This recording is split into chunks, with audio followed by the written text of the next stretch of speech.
This is the Neurosurgery Podcast.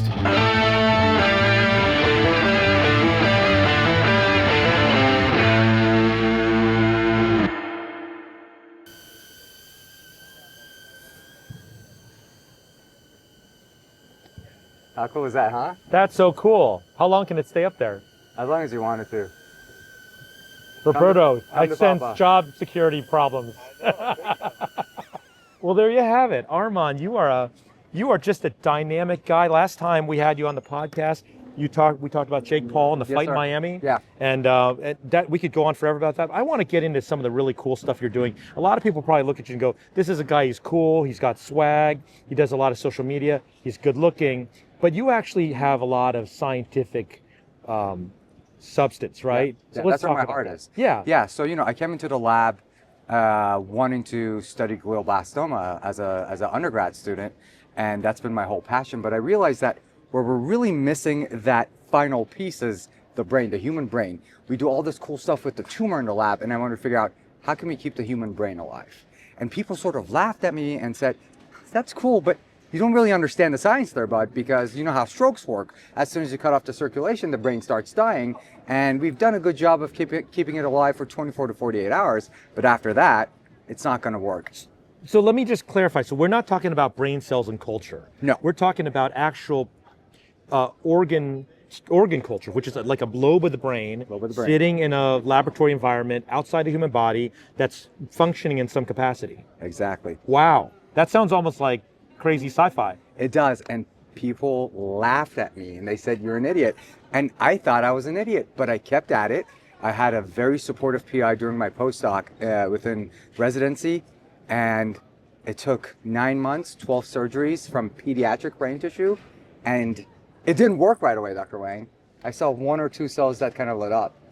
But I was like, hey, if those 2 cells can survive, I can do it for longer. And now we have 95% viability months out of the surgery. And is this just a model or vehicle to study brain activity and biology and physiology, or is it something that you would envision actually like growing a human brain in the lab, or? Yeah, I think that it's both. Obviously, it's a model that we haven't had for ever. Yeah. And that is going to answer questions: longevity, Alzheimer's, degenerative disorders, knocking in proteins, knocking out proteins, tumor interaction, all those things, right? So drug discovery. But if you get tissue from different parts of the brain, these pieces of brain function independently. So you have NVIDIA selling their microchips. Where's the biggest issue with AI? It is electricity. It is energy.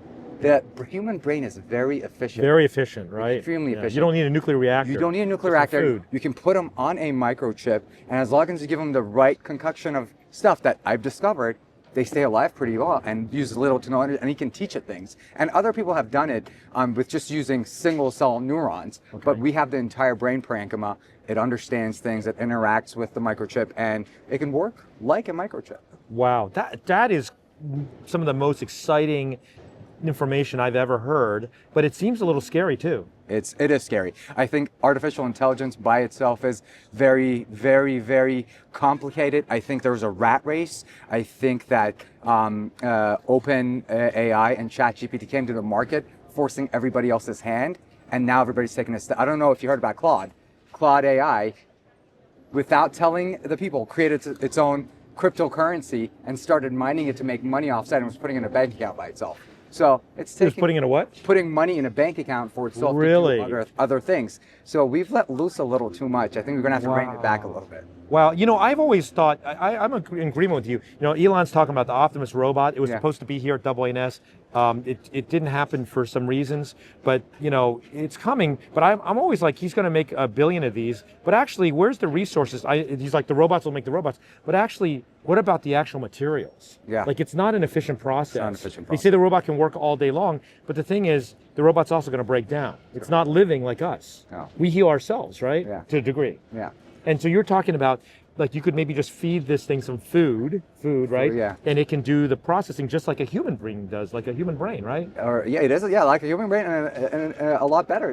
But you could scale it. You could scale it. You could create pieces, and you can clone the pieces or create similar pieces. So once if one of them dies, you can replace it, and it can be, again, in terms of energy efficiency, I think it'll solve that problem. Yeah. In terms of scalability, that's a different issue. That's a different issue, yeah. Right, but I think in terms of energy efficiency, because these are not grown from iPSCs, these are pieces of brain that are taken out of human patients who've had epilepsy surgery and disconnection surgery. Wow. So that's their brain. Folks who want to hear more about this, learn more about it, what's the resource? Is there a website you have? Is there a... I think just following me on my Instagram handle, Armani J, Armanii Jayy. I have a lot of stuff on there, and they can reach out, and there's a website listed on my handle as well. Fantastic. Thank you so much. As always, a pleasure. Yes, enjoy Thank the you. meeting.